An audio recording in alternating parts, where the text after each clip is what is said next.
Good afternoon. I'd like to welcome you to this webinar entitled Protecting Your Bottom Line and Achieving Excellence, the AGA's Digestive Health Recognition Programs and PQRS. For today's agenda, we're going to first talk about what the Bridges to Excellence IBD Care Recognition Program is and why it's important. We're also going to talk about what the Physician Quality Reporting System, or PQRS, is and why that's important to you, how you participate, and then at the end, we'll have a question and answer session. So to begin with, what is Bridges to Excellence? Bridges to Excellence is a program that was founded in 2002. It's a quality measurement and rewards program. It helps you demonstrate quality to 3 Ps: purchasers, payers, and your patients. Payers across the country, including most large payers, recognize this program and provide different incentives for achieving recognition. And those incentives can lead to, in some circumstances, monetary rewards. So up until recently, Bridges had a lot of established programs, as you can see, in areas like asthma, diabetes, physician office systems, etc. The AGA's question was, where's GI? That's when we partnered with Bridges to Excellence to create the first and only Bridges program designed for GIs. It uses nationally endorsed measures that have been endorsed by the AMA's PCPI and are included in CMS's PQRS program as well. We've also submitted several of these measures to the National Quality Forum, and those are under consideration. So why participate in Bridges to Excellence? First and foremost, it demonstrates your commitment to quality to your patients. You can achieve public recognition if you achieve recognition. Provides proof of quality to payers, and this is very important. We are moving continuously into a quality-centric environment wherein your reimbursement, your tier, your public listing and directories are all going to be impacted or are currently impacted by proof of the quality of care you deliver. This program can also help you meet your requirements for CMS's PQRS program, and this year achieve rewards through PQRS, and in future years help you avoid penalties. And coming this year, we're working to develop an American Board of Internal Medicine Practice Improvement module, which will fully integrate into this program as well, allowing you to apply for Bridges to Excellence recognition, meet PQRS requirements, and complete an ABIM PIM for your MOC. So what is the Physician Quality Reporting System? PQRS was started in 2007 by the Centers for Medicare and Medicaid Services. And it's a program from CMS that allows you to report quality and achieve bonuses, and in future years avoid penalties from CMS. Bonuses that are rewarded for PQRS are rewarded for all qualifying Medicare Part B charges for the successful reporting year. So why should you care? Well, if you successfully report for 2012, and I'm sorry, that date is wrong there, you can achieve a 0.5% bonus. And once again, that's across all Medicare Part B charges, not just the patients you report on. Starting in 2013, however, non-reporting to PQRS will result in penalties that will be assessed beginning in 2015. So you can see that for 2012 and 2013 and 2014, no penalties will be given for not reporting, but then starting in 2015, you'll begin to get penalties for not reporting in 2013, and it continues on a rolling 2-year basis from there. So not reporting in 2014 results in a penalty in 2016, and so on and so forth.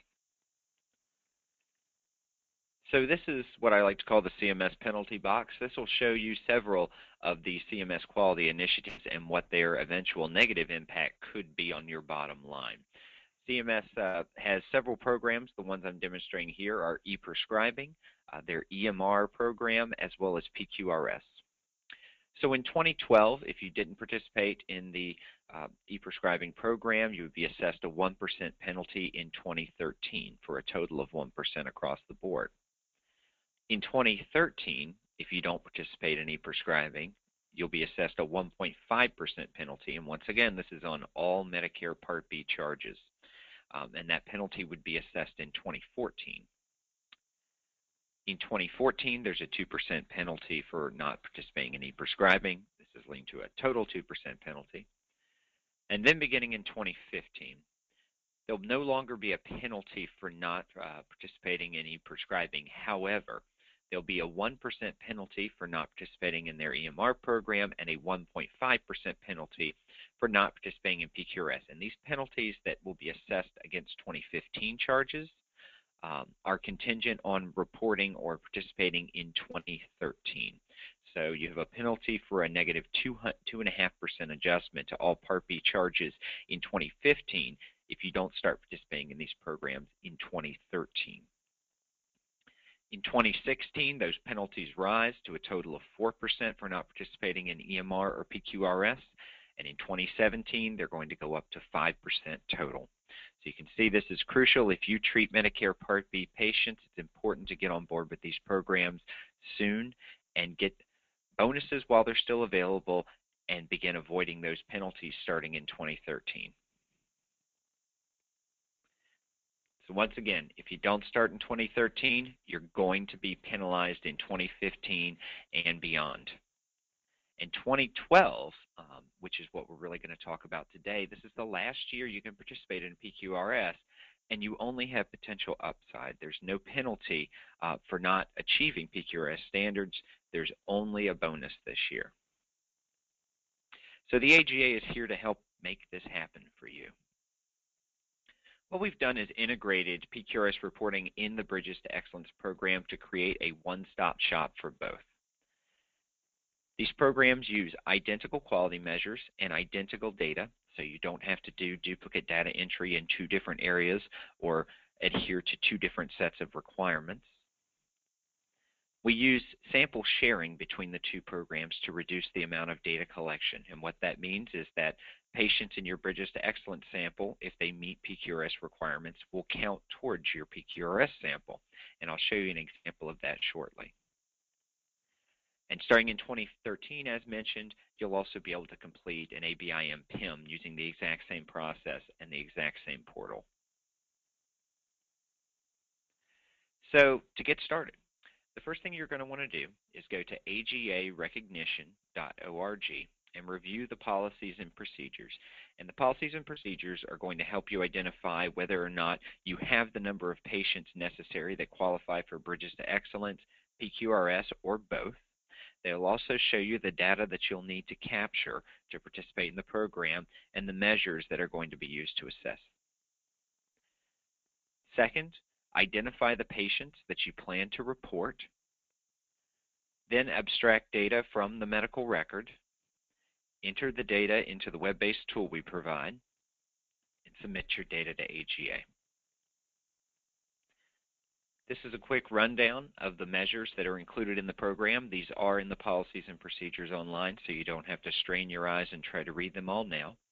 But this gives you an idea for Bridges to Excellence, how we allocate the total number of points available for each measure. To achieve BTE recognition, you need to score at least 60 out of 100 possible points. And you can see that some measures are weighted more heavily than others. So to get started, you visit agarecognition.org, review the policies and procedures, review the data collection form, register online and pay your fees. You'll also do a few legal agreements. Something that's included is a business associate agreement, so your transfer of data is fully covered. We have tech support available on the website, and then you can also contact us at recognition@gastro.org, and we're happy to answer any questions. We can provide one-on-one training, and we can answer your clinical content questions as well as technical. So these are the important deadlines to remember. If you want to participate in PQRS reporting for 2012, the last year where you can get a bonus and not a penalty, you have to report your data through us by March 14th, 2013. And that's a hard deadline because we have no leverage over CMS's deadline, so we have to have those data by that date so that we can make sure that we get it to CMS on time. The deadline for Bridges to Excellence Q2 assessment is also March 14th, 2013. And what we mean by Q2 is that if you get your data in for Bridges by the 14th of March, we will then assess your performance during the second quarter of this year, and within that quarter, you'll receive an announcement from Bridges to Excellence as to whether or not you were recognized. If you want to be assessed in Q3 of this year, you'll need to submit your Bridges data by June 30th, 2013. And we'll also have the portal updated to support PQRS reporting for 2013 by then. So if you want to do 2012, you need to submit by March 14th, and then you can come back and submit starting in June and meet your PQRS requirements for 2013 and get it out of the way as early as possible. These are the fees for participation. We have AGA member fees as well as non-member fees. You can see that we have a Bridges to Excellence only option. That's $300 for an AGA member, $400 for a non-member. We have a PQRS only option, which is $299 for either members or non-members. And if you'd like to do both, and I do encourage you to do both to save time and money, it's $450 for an AGA member and $550 for a non-member. If you achieve Bridges to Excellence recognition, that lasts for 2 years, but PQRS has to be submitted annually. So if you were to join for Bridges to Excellence and PQRS to report right now for 2012, then you would pay $450, submit both, and then when you get ready to do your 2013 PQRS later this year, you'd come back and register for the $299. You wouldn't have to do Bridges again, assuming you achieve recognition for 2 years. So, the Bridges to Excellence requirements. To participate in this program, you need to treat at least 25 adult patients with IBD over the past year. And these adult patients with IBD are regardless of whatever payer has come through. As long as they're 18 or older and they have inflammatory bowel disease, they qualify for the program. You'll complete data collection for 25 consecutive unique patients. This is very important. You cannot skip patients or pick and choose. Once you pick a start date, and this is all outlined in the policies and procedures, you'll need to walk through your patients sequentially and pick a 25 consecutive patient sample. And then based on your performance and the relative weights of the measures that I showed you previously, if you score at least 60 out of 100 points, then that's the threshold for recognition under Bridges to Excellence. For PQRS, you have to bill at least 30 Medicare Part B patients as the primary payer with IBD in 2012, and they must have been billed using specific ICD-9 and E&M codes, and those are provided in our policy and procedures guide as well. It's very important to make sure that you go back and make sure that those patients were billed using the appropriate codes to the CMS, because after you submit your data for PQRS, they will do a cross-check to ensure that you had the appropriate number of IBD patients to report under this option. And if you miss it by one patient, CMS doesn't care. 29 patients is not good enough for them. You must have that minimum of 30. You'll report data through the portal for all 30 patients, once again using the same data collection instrument that you use for Bridges to Excellence. And when you're finished, CMS will submit your results to CMS by the March 31st reporting deadline that CMS has set out. Once again, submission deadline for you to us is March 14th, and then we have 2 weeks to package things and send them to CMS. And your PQRS bonus is based on participation, not performance. So you really only have upside potential this year for participation in PQRS. If you successfully submit, then you will not be assessed or penalized based on how you performed on the measures for PQRS. It'll only be whether or not you participated in the program. So if you want to report both Bridges to Excellence and PQRS, and I strongly recommend that so you can get both out of the way all at once, save a little money, and definitely save some time. The patients in your Bridges to Excellence sample can count towards PQRS as long as they meet PQRS criteria. And this reduces the total number of patients that are going to be required to meet the requirements of both programs. So in your Bridges to Excellence sample, you have 25 unique consecutive adult patients. And for PQRS, you need 30 Medicare Part B patients. And I'm going to give you an example of how the sample breaks down if you report both. So here we have our 25 consecutive unique patients required for Bridges to Excellence. What you'll want to do is identify those patients first, and then go through those patients and identify which of them qualify for PQRS. And those are going to be Medicare Part B patients billed with IBD under the appropriate codes in 2012. So in this example, you can see out of our 25 consecutive unique patients for Bridges to Excellence, 8 of them are PQRS eligible. The next step is going to be to find 17 more PQRS only patients to complete the requirements for both programs. So you'll have your 30 PQRS and your 25 Bridges to Excellence consecutive sample. In this circumstance, it would require a total number of patients of 42, So once your patients are identified, you can collect data using the paper form and the data definitions that we provide on the website, and then enter it into the web-based tool. Or if it's easier for you, just get the chart out and enter your data directly from the chart into the web-based tool. So this is a screenshot of what the paper data collection form looks like. I'd like to point a few things out to you. Number one, at the top, we have this checkbox for PQRS only. And it's very important that for those patients that are part of your PQRS group, but they're not part of Bridges to Excellence, that you make sure you check this box. So once again, identify your 25 BTE patients, identify how many of those qualify for PQRS, and then identify the remaining PQRS patients you need. And those remaining patients are the only ones you check PQRS only for. You should not check PQRS only for any patients in your Bridges to Excellence sample. I also want to point out that this can look very intimidating when you put it up on a screen. There's a lot of information here. But when you go through the form, you'll notice that there's lots of conditional questions, so that it's actually clinically impossible to answer every question on this form for a patient. You can see in the disease assessment piece, which is the second section, there are certain questions that are only answered for patients with Crohn's disease or only answered for patients with ulcerative colitis. We also have a lot of if yes and if no questions. So you can see in the third section down under corticosteroid-sparing therapies, if the patient didn't receive corticosteroids greater than 10 milligrams a day for 60 or more consecutive days, then you skip that section completely.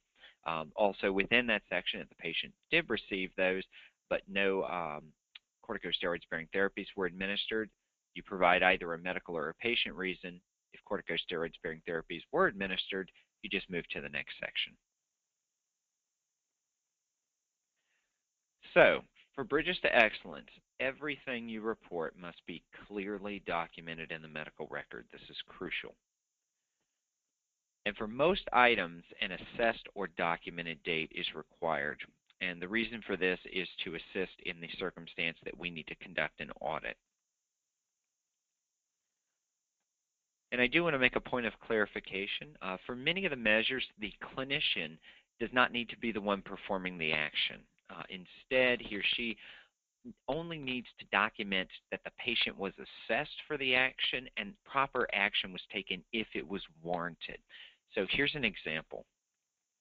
Flu immunization.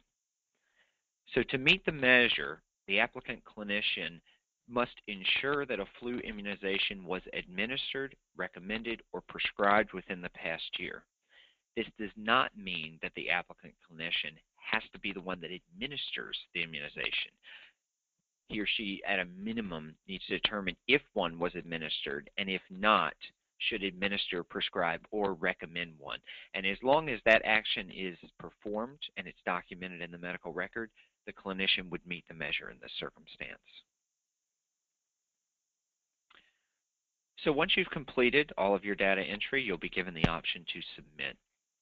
I do strongly recommend that prior to submission, you run through your charts one last time, making double sure that you've got all your PQRS patients and that you've got your 25 consecutive patients for Bridges to Excellence entered.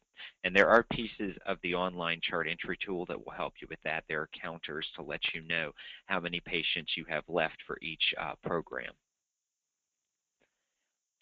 This is very important. If you're submitting for both PQRS and Bridges to Excellence, do not hit submit until you've entered all the patients for both programs.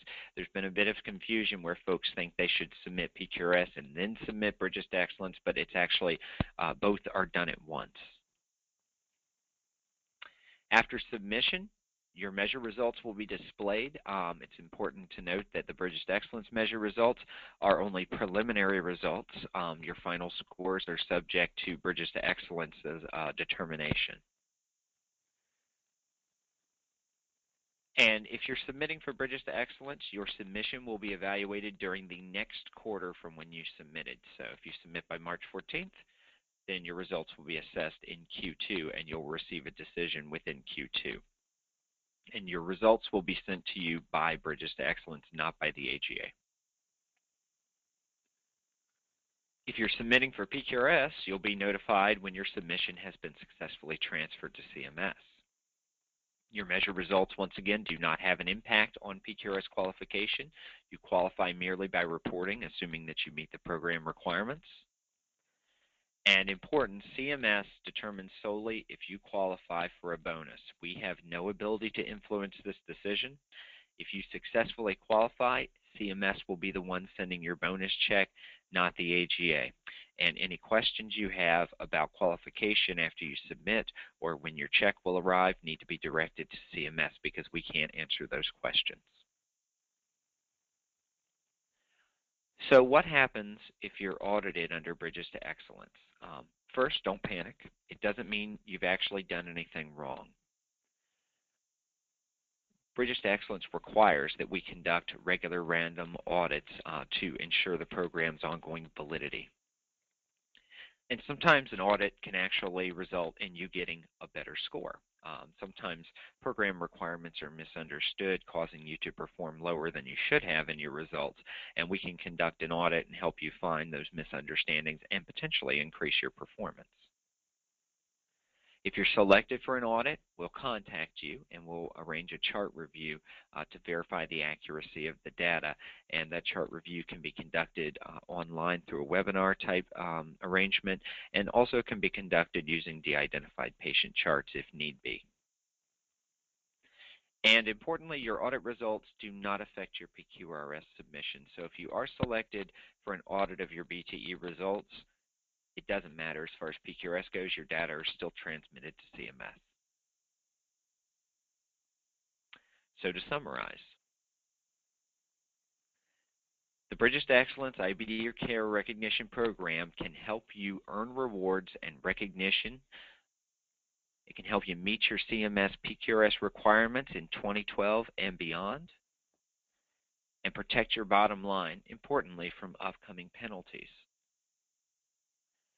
The program is a one-stop shop to meet both program requirements, and coming later this year also meet requirements for ABIM's practice improvement modules.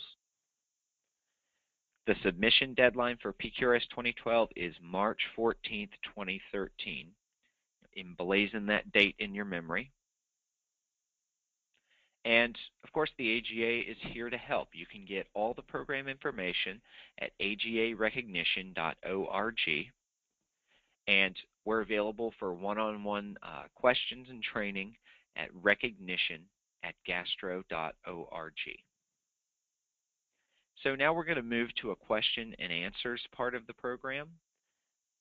In your GoToWebinar panel, it should be on the right side of your screen, you'll see a panel for questions. And you can go ahead and type in a question and hit send to send privately, and I'll be able to view it. and I'll answer your questions. Okay, so the first question we have is, are the fees per provider if you're in a large GI group, or is there a group fee option? And for the program currently, it is a per provider fee, and the reason for that is that Bridges to Excellence is a per provider program. There is a group reporting option under PQRS. We don't support that currently. It's something we'll look to in future years as a potential, but Bridges to Excellence will still require per provider submission. So the next question is, what if I'm in a large group and only 4 of us want to submit for PQRS and BTE? Well, as I just mentioned, it's a per provider program, so your individual clinicians opt in. And I do say clinicians instead of physicians because under both Bridges to Excellence and PQRS, you can submit if you're a nurse practitioner or a physician assistant as well. You only need to have primary responsibility over the minimum number of patients for one or both programs. So this is open beyond physicians. Are these 25 patients per provider? Yes, they are. And they have to be 25 patients that that provider has treated within the past year, and that's outlined in the Policies and Procedures Guide. Next question is, what about an integrated EMR interface? It's a great question. We've actually begun work with several EMRs on this front, not just to integrate the Bridges program, but to make sure that GIs have an option through their EMRs to meet PQRS requirements, as well as some of the other emerging programs that use all of these quality measures. So we're currently working on it. If you have an EMR and you want to find out more about submission from that, contact us at recognition@gastro.org, and we can talk to you about it and talk about the different options you could have for that. Next question, do the PQRS patients need to be consecutive as well? No, they do not. Medicare only provides that you report 30 Part B patients that were treated within the reporting year, 2012, and those can be any of the patients that you treated. What if your office saw less than 25 IBD patients in 2012? Unfortunately, if you didn't treat at least 25, then you wouldn't qualify for Bridges to Excellence. Now, I do have good news, and it's that starting in 2013, CMS has changed the rules for PQRS reporting and actually made it easier. This is a rare circumstance where Medicare actually decides to make things easier on you. So for 2013 reporting, when we update the website to begin the 2013 reporting period, which as I mentioned will start in June, you'll actually only have to report 20 total patients to meet PQRS requirements. And of those 20, at least 11 have to be Medicare Part B, but the remaining patients can be from any payer or no payer at all. So the next question is, what does the web-based tool look like compared to the paper form? The web-based tool looks more abbreviated than the paper form because for us to have a paper form out there, we have to put obviously every single available question and answer for the program on that form. Whereas in the web-based tool, you'll only see the questions and answers that make sense. So for example, when we ask you what the patient's IBD type is, if you say Crohn's disease, then you'll only see follow-up questions that relate to Crohn's disease. You won't see the ones for ulcerative colitis. And the entire form looks like that. And so it's actually a lot shorter than the paper-based form. And not only helps you expedite data entry, but also make sure you don't make any mistakes because it's not going to show you any questions and answers that aren't applicable based on the data you've provided. Next question is IBD the only GI diagnosis that's being studied in Bridges to Excellence? And that's a wonderful question because I think announce right now, I can't give you a formal date just yet, but the AGA has just begun work on a Bridges to Excellence program for hepatitis C.